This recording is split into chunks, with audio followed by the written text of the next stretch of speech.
When I turned 53, my deal threw a surprise party.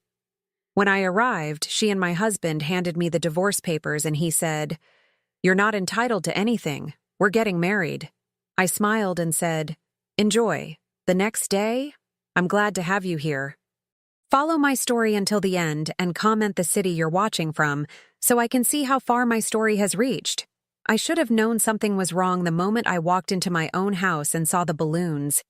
Pink and gold streamers hung from the chandelier I'd picked out 25 years ago, and the dining room table was set with my best china, the set my mother had given me for my wedding.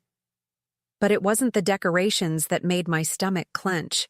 It was the way everyone stopped talking when I entered. "Surprise?" Zuri called out, her arms spread wide like she was presenting a prize. My daughter-in-law looked radiant in a cream-colored dress that probably cost more than most people's rent. Her dark hair was perfectly styled, her makeup flawless. She'd always been beautiful, but there was something different about her tonight.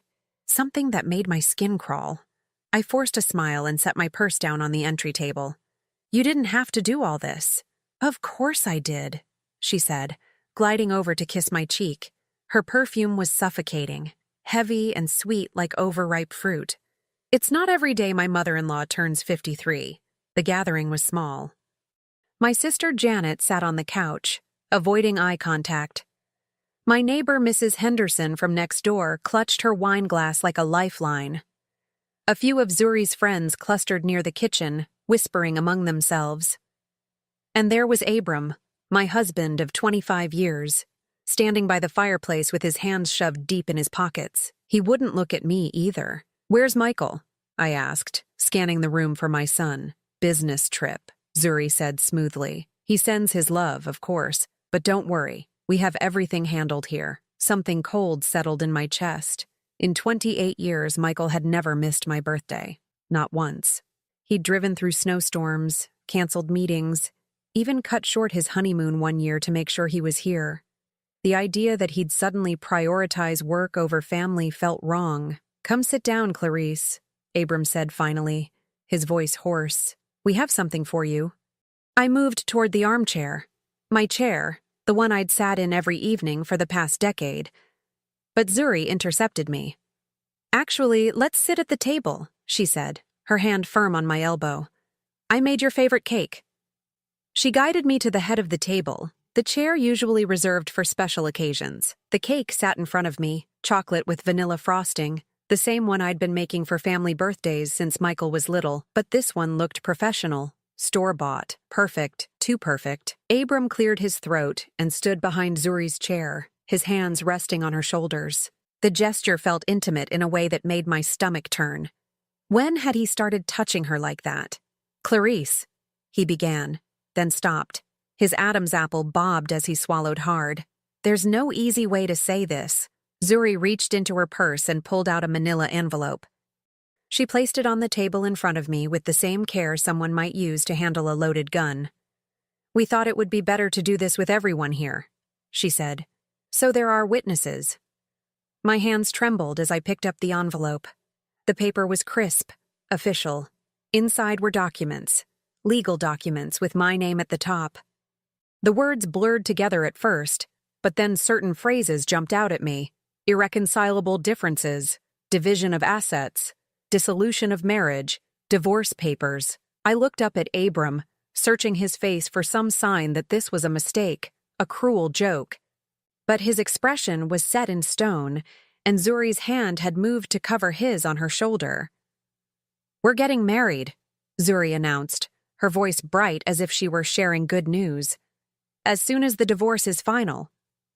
The room fell silent, except for the tick of the grandfather clock in the hallway. I could feel everyone watching me, waiting for me to break down, to scream, to beg. Janet had tears in her eyes. Mrs. Henderson looked like she wanted to disappear into her wine glass. But I didn't break. Instead, I carefully placed the papers back in the envelope and set it aside.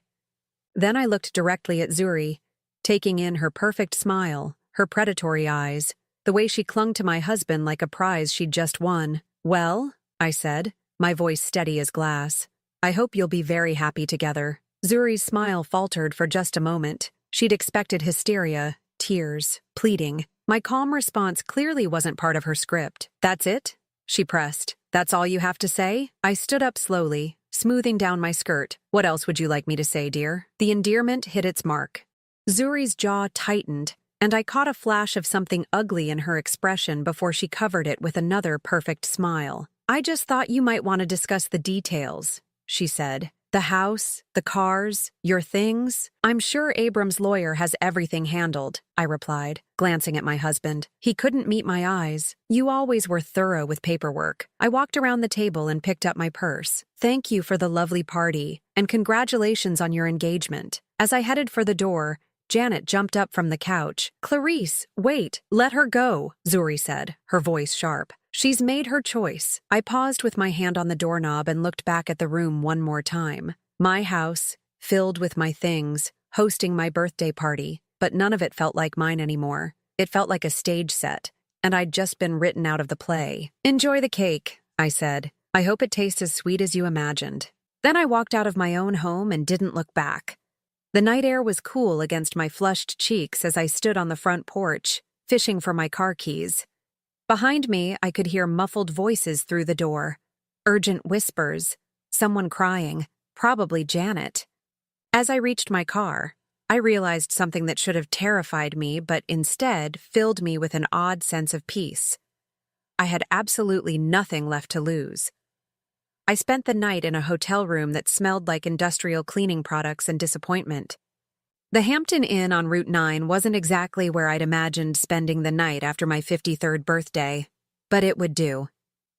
I sat on the edge of the bed, still wearing my birthday dress, staring at the divorce papers I'd spread across the cheap comforter. The legal language was dense, but the message was clear. Abram wanted me gone with as little fuss as possible. According to the documents, I would receive a modest monthly allowance and could keep my car, the house, the investments, the antique furniture that had belonged to my grandmother. All of it would stay with him, with them. I should have been devastated. 25 years of marriage reduced to a few typed pages. Instead, I felt strangely detached, like I was reading about someone else's life. My phone buzzed. A text from Janet. "Are you okay? Where are you staying? Call me." I turned the phone face down. I wasn't ready to talk to anyone yet. I needed time to think, to process what had just happened. More importantly, I needed to understand how I'd missed the signs. Because there had to have been signs. The next morning, I drove back to the house to collect some clothes. Abram's car was gone, probably at the office maintaining the facade of normalcy. But Zuri's silver Mercedes sat in the driveway like it belonged there. I used my key to enter through the front door, calling out to announce myself. "Hello? I'm just here to get some things." Zuri appeared at the top of the stairs wearing one of my silk robes. The sight of her in my clothes, in my house, looking so perfectly at home, made my chest tighten. "Clarice," she said, floating down the stairs like she was making an entrance. "I wasn't expecting you so early." "I won't be long," I replied, heading toward the master bedroom. "Actually," she said, stepping in front of me, "Abram thought it might be better if you made a list of what you need. We can have everything packed and sent to wherever you're staying." The dismissal was subtle but clear. I was no longer welcome in my own home. "Of course," I said. How thoughtful of him. I turned toward the guest room instead, where I kept some old photo albums and personal items. As I climbed the stairs, I noticed changes already taking place. Zuri's expensive handbag sat on the hallway table. Her shoes were lined up neatly by the bedroom door. She was erasing me from this house one small detail at a time. In the guest room closet, I pulled down a box of old files. Tax returns, insurance papers, medical records. Things I'd organized and maintained for years while Abram focused on his career. As I rifled through the documents, looking for my birth certificate and social security card, my fingers brushed against something unexpected. A manila folder, tucked behind the insurance papers. I pulled it out and opened it. Inside were photographs. Professional-looking surveillance photos of Zuri. But she looked different. Her hair was shorter, darker. She was entering and leaving buildings I didn't recognize, getting into cars with men I'd never seen before. At the bottom of the folder was a business card. Davidson Investigations. Discretion guaranteed. My hands shook as I flipped through the photos. In one, Zuri was kissing a man who wasn't Abram or Michael. In another, she was accepting what looked like an envelope of cash from a woman in an expensive suit. Find what you were looking for? I spun around. Zuri stood in the doorway, her expression unreadable. I was just getting my documents, I said, closing the folder casually. Of course. She stepped into the room, her eyes fixed on the box. You know, Clarice, I want you to know that none of this was personal. Abram and I. What we have is real. It just happened. I studied her face, looking for cracks in the perfect facade. How long? How long what? How long have you been sleeping with my husband? Her composure slipped for just a moment. I don't think that's 2 years? 3? Since before you married Michael? Clarice, she said, her voice taking on a warning tone. I don't think it's healthy for you to dwell on the details. What's done is done. I tucked the folder under my arm along with my other documents. You're right. What's done is done. As I headed for the door, Zuri caught my arm. Her grip was firm, almost painful.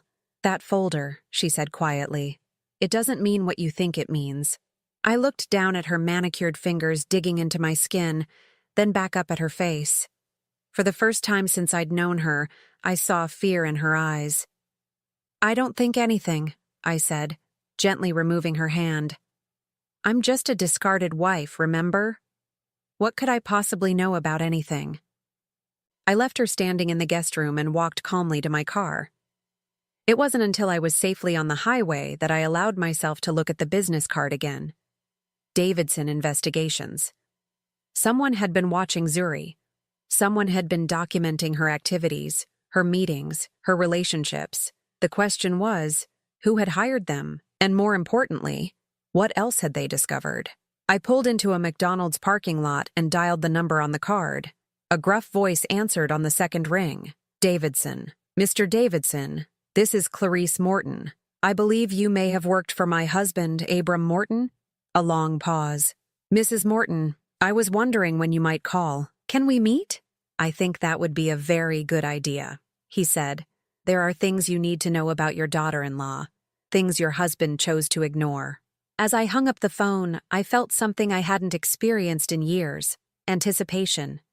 For the first time since walking into my own surprise birthday party, I felt like I might have some control over what happened next. Zuri had made one crucial mistake. She'd underestimated me. Davidson's office was in a strip mall between a dry cleaner and a tax preparation service.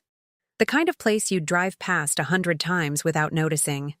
Inside, it smelled like coffee and cigarettes, despite the no smoking sign on the door. The man himself was exactly what I'd expected.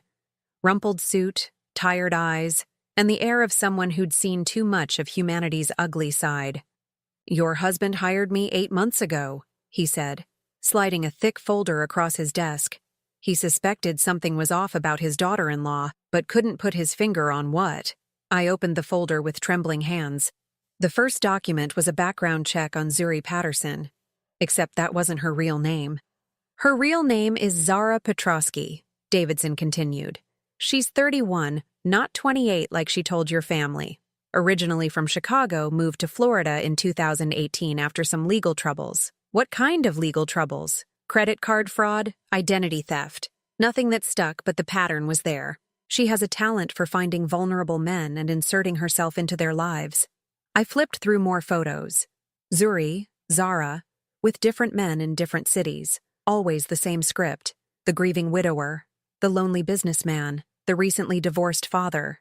In each photo, she looked slightly different. Hair color, style, even her posture seemed to change depending on what her target preferred. She was married before, Davidson said. 3 times, actually. Each marriage lasted just long enough for her to gain access to joint accounts and assets.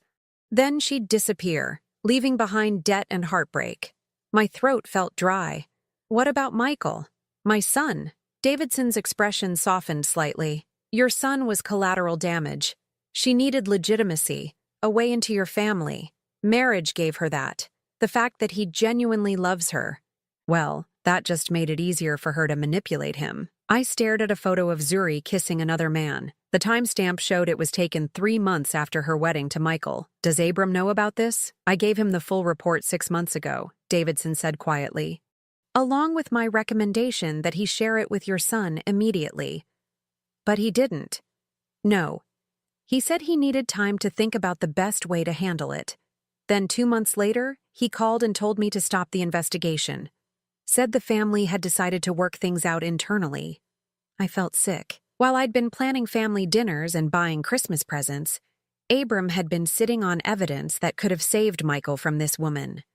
Instead, he'd chosen to protect his own relationship with her.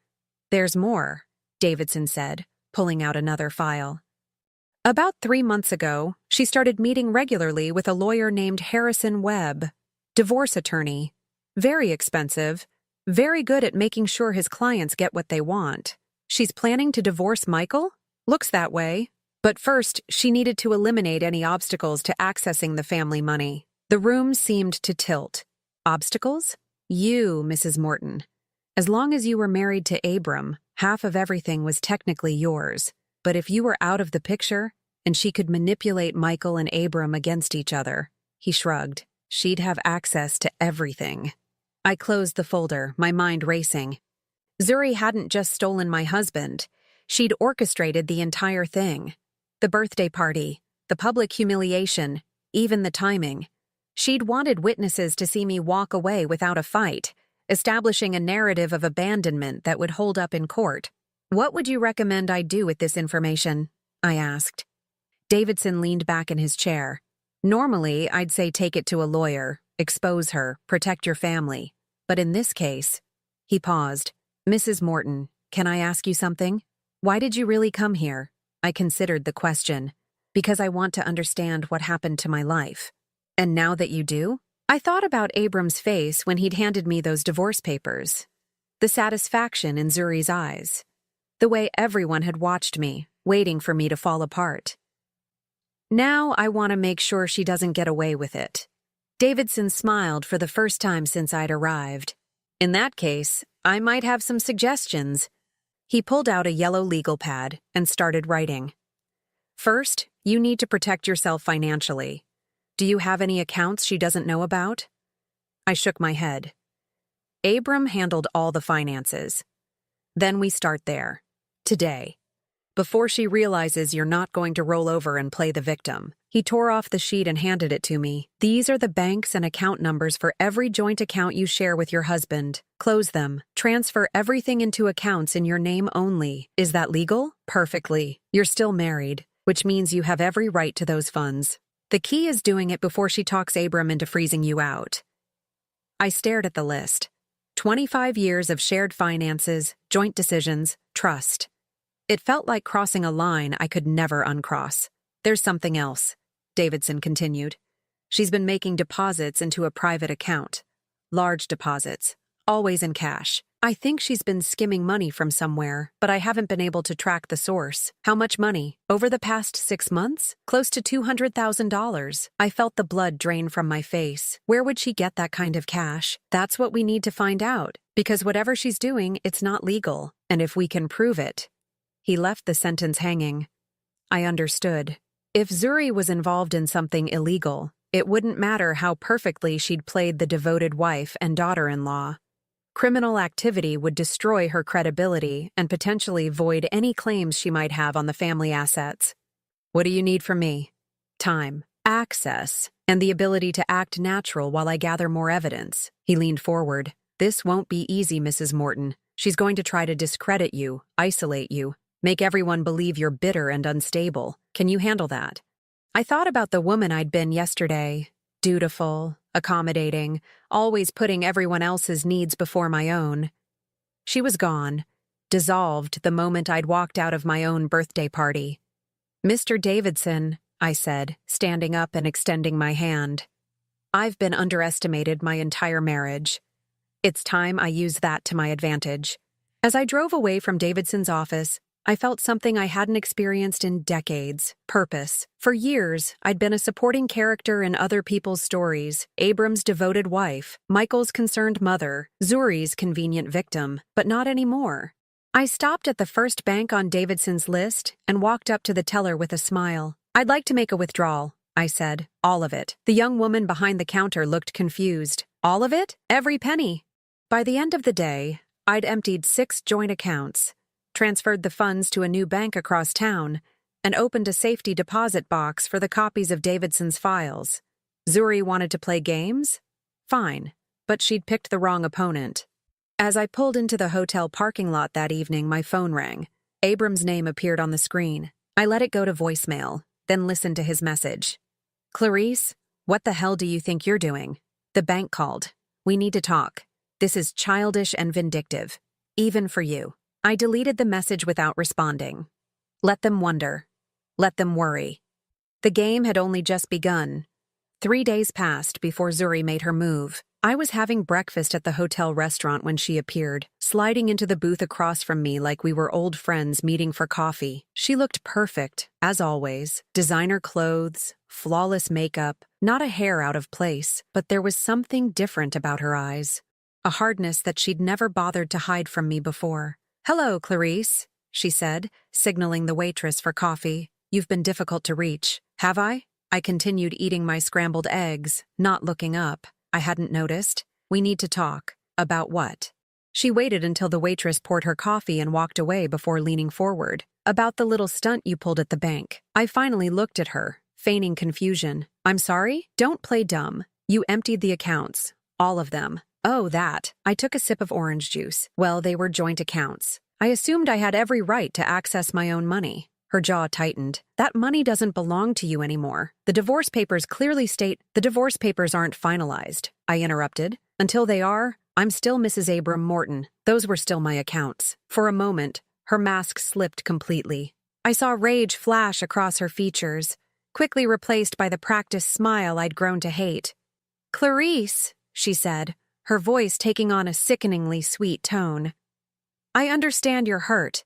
What happened at your birthday party wasn't ideal, but sometimes these things can't be helped. Abram and I, what we have is real. It's not something either of us planned."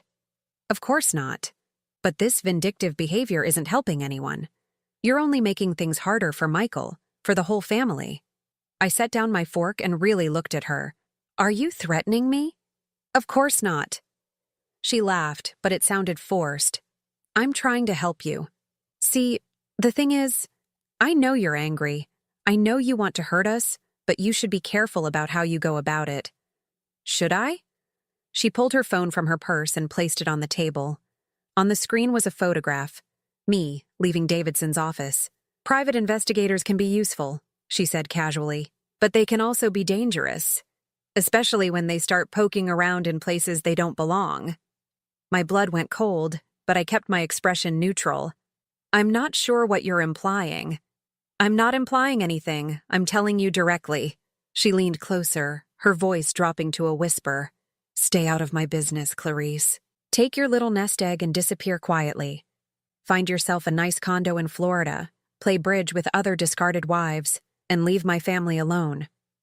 "Your family?" "Yes, my family. Michael is my husband. Abram will be soon. And you? You're nobody. A bitter old woman who can't accept that she's been replaced by someone younger, prettier, and smarter." The insults rolled off me like water. I'd heard worse from my own mother growing up. But what struck me was the possessiveness in her voice when she talked about Michael and Abram, the way she said, "my family," like she'd won them in a contest. "You know what's interesting?" I said, pulling out my own phone. "I've been doing some research, too." Her eyes narrowed. "Have you?" I scrolled through my photos until I found the one I wanted, a screenshot of a newspaper article from Chicago. The headline read, "Local woman charged with elder abuse and elaborate insurance scam." Zuri's face went white. "Zara Petrosky," I read aloud, age 28 at the time, accused of befriending elderly widowers, gaining access to their finances, and systematically draining their accounts before disappearing. Charges were eventually dropped due to lack of evidence, but the pattern was clear. "That's not me," she said, but her voice lacked conviction. "No, because you look remarkably similar. Same bone structure, same smile. Different hair color, of course, but that's easily changed. I swiped to the next photo. Zuri with the mysterious envelope of cash from Davidson's surveillance. This was taken 6 weeks ago. Downtown, outside the Meridian building. Care to explain what you were doing there? She stared at the phone, her breathing shallow. You have no idea what you're dealing with, don't I? I leaned back in the booth, suddenly enjoying myself. I think I'm dealing with a professional con artist who thought she'd found the perfect mark in my family. A woman who specializes in manipulating vulnerable men and has been planning this for months, maybe years. You can't prove any of that. Maybe not. But I don't need to prove it to destroy you. I just need to plant enough doubt. I put my phone away and smiled. Tell me, what do you think Michael would say if he saw these photos? What about Abram? How long do you think it would take them to start asking questions? Zuri's hands were shaking now. She gripped her coffee cup like it was the only thing keeping her anchored. What do you want? She asked finally. I want the truth. All of it. She looked around the restaurant, checking to make sure no one was listening. You don't understand. This isn't some simple con. There are people involved who don't forgive mistakes. What people? The kind who don't ask politely when they want their money back. A chill ran down my spine. You're in debt. I'm in deep shit, she corrected. And your husband's family was supposed to be my way out. How deep? She hesitated, then seemed to make a decision. $800,000, plus interest. I nearly choked on my orange juice. 800,000? How is that possible? Bad investments, worse partners, a lifestyle I couldn't afford. She laughed bitterly. The same story every broke person tells, except my creditors don't just repossess your car. They break your legs. So you decided to marry Michael and rob us blind. I decided to marry into a family that could solve my problems. Michael was supposed to be temporary, a way to establish legitimacy, gain access. Then I met Abram, and I realized there was a better way. My stomach turned. You seduced my husband. Your husband seduced himself. Do you have any idea how lonely he's been? How invisible he felt in his own marriage? She leaned forward, her voice cruel. He practically threw himself at me. All I had to do was listen to him complain about you. The words hit their mark, but I forced myself not to react. And the plan was to get him to divorce me, marry you, and then what? Then I'd have legal access to everything. The house, the investments, the business accounts. Enough to pay off my debts and start over somewhere else. What about Michael? She shrugged. Collateral damage. He'll get over it. Young men always do. I stared at her. This woman who had destroyed my family for money, who had manipulated my son, seduced my husband, and humiliated me in front of everyone I cared about, all for a debt she'd created through her own greed. Here's what's going to happen, I said quietly. You're going to leave, today. Divorce Michael, break things off with Abram, and disappear from our lives. Or what? Or I'll make sure your creditors know exactly where to find you. And I'll make sure they know you've been spending their money on designer clothes and luxury cars instead of paying them back. Her face went ashen. You wouldn't. Try me. We stared at each other across the table, two women who had underestimated each other from the beginning. Finally, Zuri broke eye contact. I need time, she said. You have 24 hours. That's not enough. I need to figure out how to extract myself without 24 hours, I repeated, or I start making phone calls. She stood up abruptly, her chair scraping against the floor. You have no idea what you've just done. I think I do. She walked away without another word, leaving her untouched coffee growing cold on the table. I watched her go, noting the way her perfect posture had crumbled, the slight tremor in her step.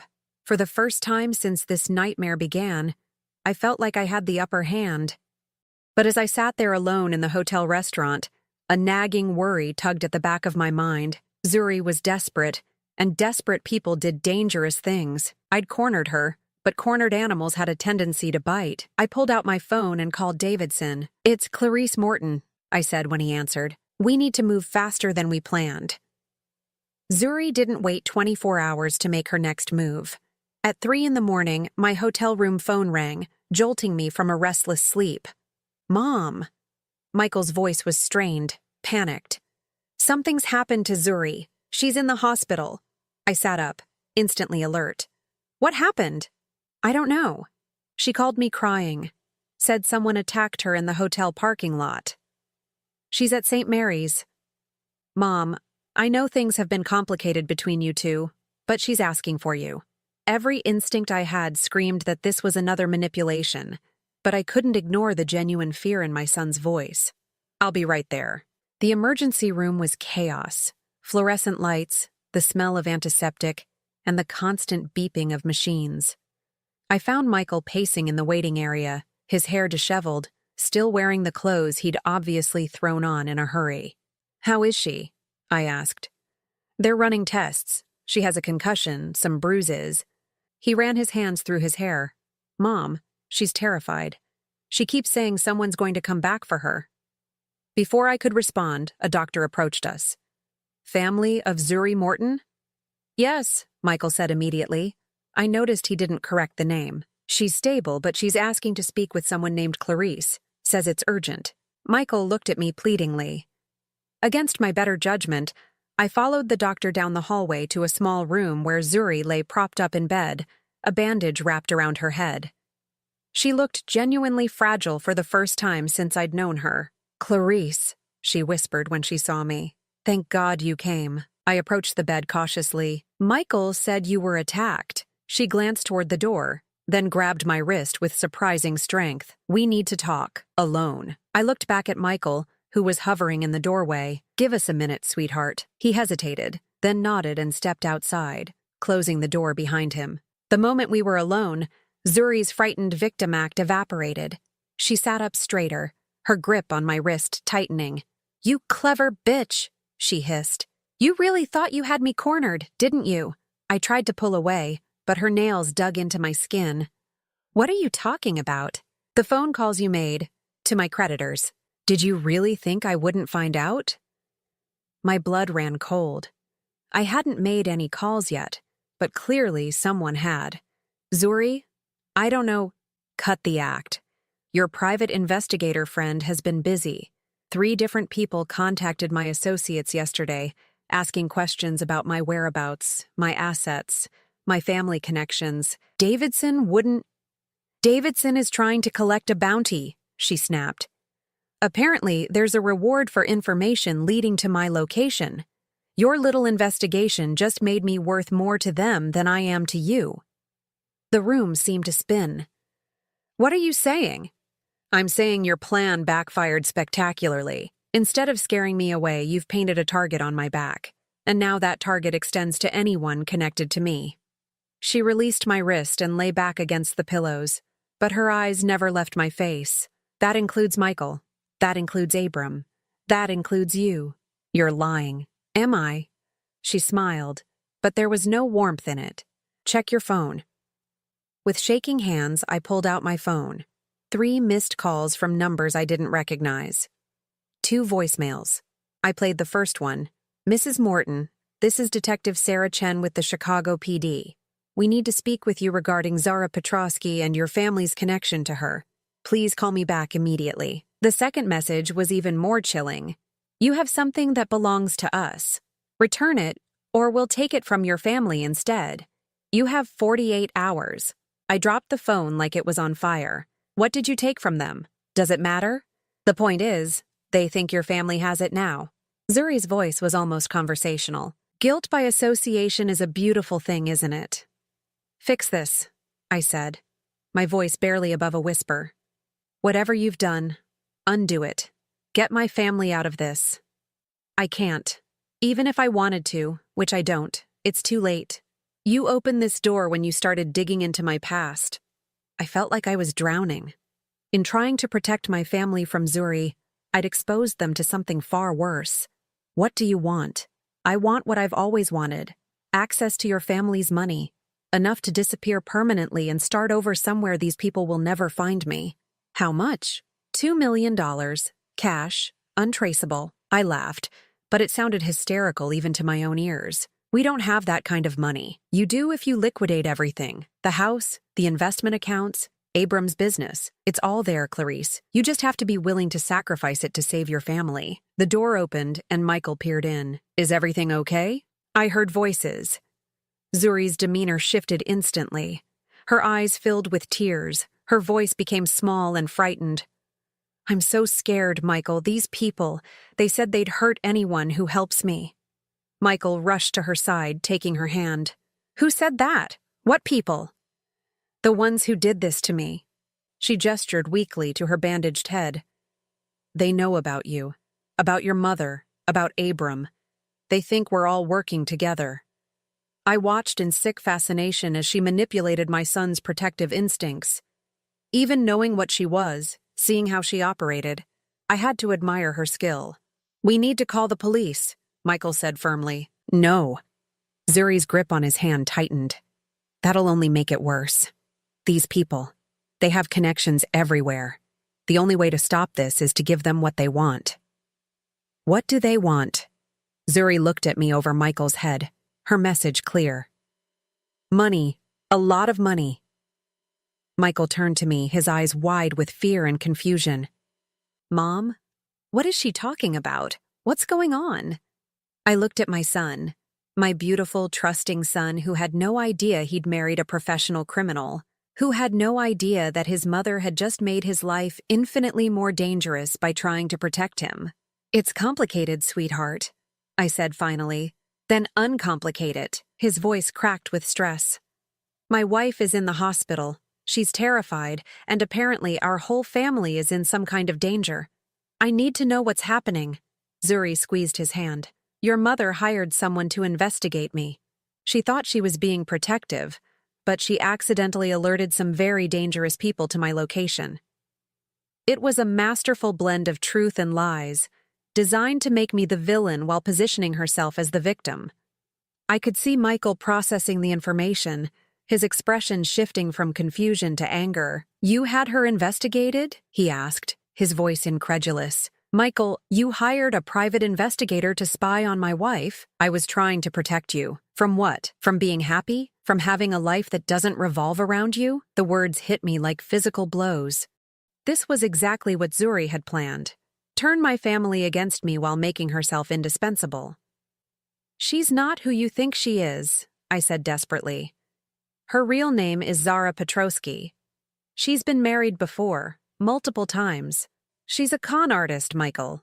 She married you to get access to our family's money. Michael's face went white. Stop it. I have proof. Bank records, surveillance photos, police reports. Stop it. He stood up abruptly, his chair scraping against the floor. I don't want to hear this poison. Michael, please, you have to listen to me. No, I don't. His voice was cold, distant. You've made it clear how you feel about my marriage from the beginning. You never gave Zuri a chance. You've been looking for ways to destroy her since the day we got engaged. That's not true, isn't it? Dad told me you've been acting erratically since the divorce papers were served, emptying bank accounts, making wild accusations. He said you might be having some kind of breakdown. I felt the ground shifting beneath my feet. Abram said that? He's worried about you, Mom. We all are. And now this. Hiring investigators, endangering our family. He shook his head. I think you need help. Professional help. Zuri watched from her hospital bed, her eyes glowing with satisfaction. She'd played this perfectly, made me look like an unstable, vindictive ex-wife while positioning herself as the innocent victim of my obsession. I'm taking Zuri somewhere safe when she's discharged, Michael continued. Somewhere you can't find us, and I don't want you contacting either of us until you get the help you need. Michael, wait. But he was already moving toward the door. I love you, Mom. But I love my wife too. And right now she's the one who needs protecting. From you. The door closed behind him with a soft click, leaving me alone with Zuri. The mask dropped from her face immediately, revealing the predator beneath. 47 hours and counting, she said pleasantly. I'd start liquidating assets if I were you. These people don't make idle threats. As I walked through the hospital corridors toward the exit, I felt like I was moving through a nightmare. In trying to save my family, I'd lost them completely. Michael believed I was having a breakdown. Abram thought I was vindictive and unstable. And Zuri had won. But as I reached my car, something hardened inside me. Maybe I had made mistakes. Maybe I'd underestimated how far she was willing to go, but I wasn't finished yet. If Zuri wanted to play games with dangerous people, I'd make sure she played them alone. I didn't go back to the hotel that night. Instead, I drove to Davidson's office, my hands gripping the steering wheel so tightly my knuckles had gone white.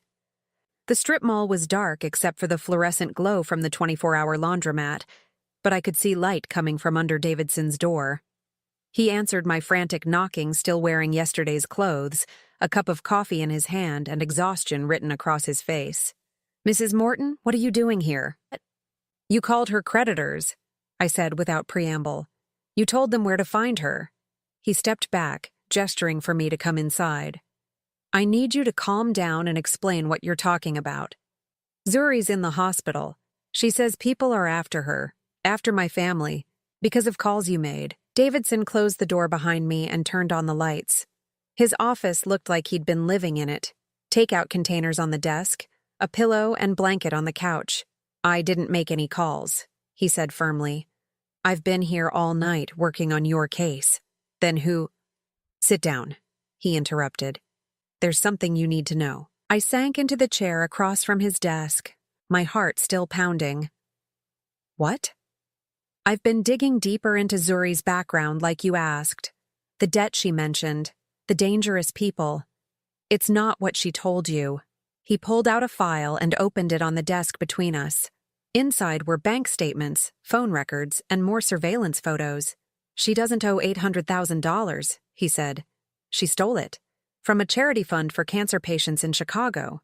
The FBI has been looking for her for 6 months. I felt the air leave my lungs. "What?" "The charity was run by an elderly man named William Petrov. She volunteered there, gained his trust, and slowly started siphoning money from the accounts. When he got suspicious and threatened to call the police, she disappeared. But she said people were after her for debt." She lied. "The FBI is after her for embezzlement and fraud. The dangerous people she's talking about are federal agents." My mind reeled. Then why is she in the hospital? Who attacked her? Davidson looked uncomfortable. "No one attacked her, Mrs. Morton.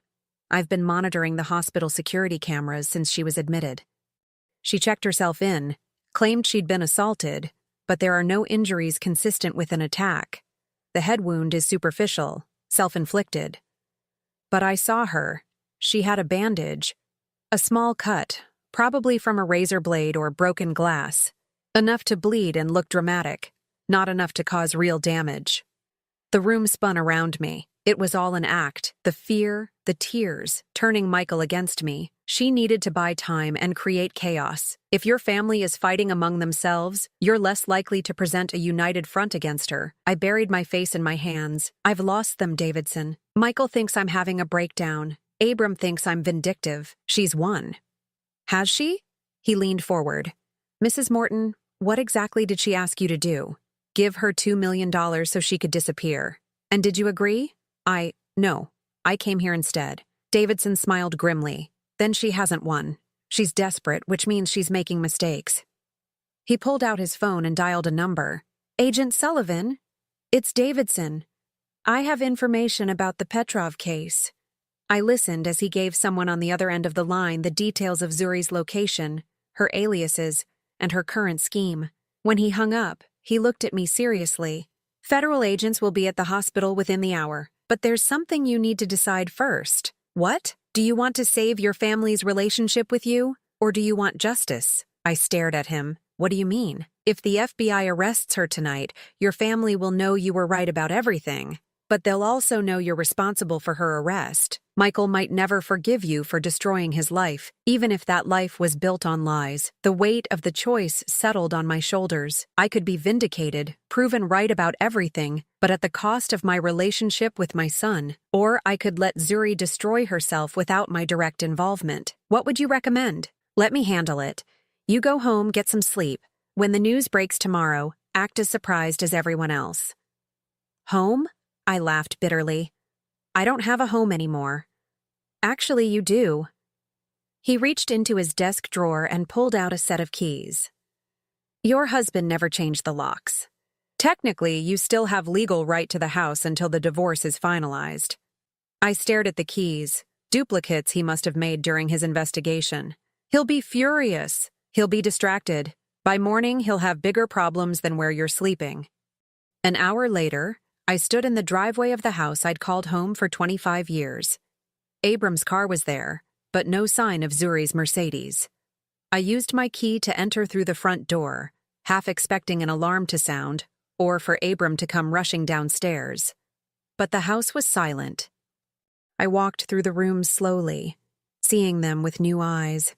The living room where I'd hosted book club meetings, the kitchen where I'd made countless family dinners, the dining room where I'd celebrated birthdays and holidays and anniversaries. It felt like visiting a museum of my old life. I climbed the stairs to the master bedroom where Abram lay sleeping. In the dim light from the hallway, he looked older than his 56 years. Gray hair, lines around his eyes, a slackness to his face that spoke of stress and guilt. I stood there for a long moment, studying the man I'd loved for most of my adult life. Tomorrow, he would learn that the woman he'd thrown away his marriage for was a criminal. He would understand that he'd been manipulated, used, played for a fool. Part of me wanted to wake him up, to be there when his world came crashing down, but that would make me as manipulative as Zuri. Instead, I went to the guest room and lay down on the bed, still fully clothed. For the first time in days, I felt something approaching peace. My phone woke me at 6 a.m. Janet's number flashed on the screen. "Clarice, have you seen the news?" I sat up, instantly alert. "What news?" "Turn on Channel 7. They're saying Michael's wife was arrested at the hospital. Something about embezzlement and fraud." I reached for the remote with shaking hands. The morning news was just starting, and the lead story made my breath catch. A Chicago woman wanted by the FBI for embezzling over $800,000 from a cancer charity was arrested early this morning at St. Mary's Hospital. The suspect, who had been living under multiple aliases, was found using the name Zuri Morton and had recently married into a prominent local family. They showed Zuri being led away in handcuffs, her perfect hair disheveled, her makeup smeared. She looked nothing like the polished woman who had destroyed my birthday party just a week ago. "Clarice?" Janet's voice brought me back to the phone. "Are you there?" "I'm here. This is unbelievable. How could Michael not have known? How could any of you not have known?" Before I could answer, I heard voices downstairs. Abram was awake, probably watching the same news report. "I have to go," I told Janet. I found Abram in the living room, still in his pajamas, staring at the television with his mouth open. He looked up when I entered, his expression shifting from shock to confusion. "Clarice? How did you get in here?" "I still live here," I said simply. "Until the divorce is final." He gestured helplessly at the TV. "Did you see?" "I saw. I don't understand. She was. She seemed so normal, loving, perfect." I sat down across from him. "She was good at her job, Abram. Very good." He buried his face in his hands. "Oh God, Michael. Someone needs to call Michael. I already tried." His phone goes straight to voicemail. We sat in silence, watching as the news reporters detailed Zuri's crimes, her previous marriages, her long history of fraud. With each new revelation, Abram seemed to shrink further into himself. "I destroyed our marriage for a criminal," he said finally. "Yes, you did." He looked at me, his eyes filled with a pain I recognized. It was the same pain I'd felt when I walked out of my own birthday party. The pain of realizing that the life you thought you were living was a lie. "Can you ever forgive me?" I considered the question. A week ago, I would have said yes immediately. I would have comforted him, made excuses for his behavior, tried to rebuild what we'd lost. But I wasn't the same woman who had walked out of this house with nothing but her dignity intact. "I don't know," I said honestly. "I don't know if I want to." My phone rang. Michael's name appeared on the screen. "Mom?" His voice was hollow, broken. "I saw the news. Can you come get me?" "Where are you?" "The Marriott downtown, room 412. "I'll be right there." As I stood to leave, Abram caught my arm. "Let me come with you. He's my son, too." I looked down at his hand on my arm, then up at his face. "No, Abram. This is something Michael and I need to do alone." I found Michael sitting on the edge of his hotel bed, still wearing the clothes he'd had on at the hospital. He looked up when I knocked, his eyes red from crying. I'm so sorry, Mom, he said before I could speak. I said horrible things to you. I chose her over you, and she was. He couldn't finish the sentence. I sat down beside him and pulled him into a hug. The first real hug we'd shared in years. You loved her, I said. There's no shame in that. But you tried to warn me. You knew something was wrong, and I wouldn't listen. You were protecting your wife. That's what good husbands do. He pulled back to look at me. How are you so calm about this? I would have lost everything if you hadn't stopped her. I didn't stop her, sweetheart. She stopped herself. People like Zuri always do, eventually. We sat together in comfortable silence, watching the morning sun stream through the hotel window. Finally, Michael spoke. What happens now? I thought about the question. What did happen now? Abram wanted forgiveness I wasn't sure I could give. Michael needed time to heal from a betrayal that would leave scars for years. And I had choices to make about the kind of life I wanted to build from the ashes of my old one. Now we figure out who we are without her, I said. All of us. 6 months later, I was sitting in my new apartment, a bright, airy space downtown that was entirely mine, when Michael called. The trial starts next week, he said. Do you think I should be there? Do you want to be there? No, but I feel like I should. For closure or something. Closure doesn't come from watching other people get what they deserve, I said. It comes from building something better for yourself. After we hung up, I walked out onto my balcony and looked down at the city below. Somewhere out there, Abram was probably sitting alone in our old house, still trying to figure out how he'd lost everything that mattered. Zuri was in jail, waiting for a trial that would likely send her to federal prison for years. And I was free. Not free from pain. That would take time to heal. Not free from regret. There were things I would always wish I'd done differently, but free from the need to be anyone other than exactly who I was. For the first time in my adult life, I belonged completely to myself, and that, I discovered, was worth more than any marriage, any house, any life built on someone else's terms. The woman who had walked out of her own birthday party with nothing had found everything she'd been looking for. She just hadn't known she was looking for it until it was gone. Now I'm curious about you who listened to my story. What would you do if you were in my place?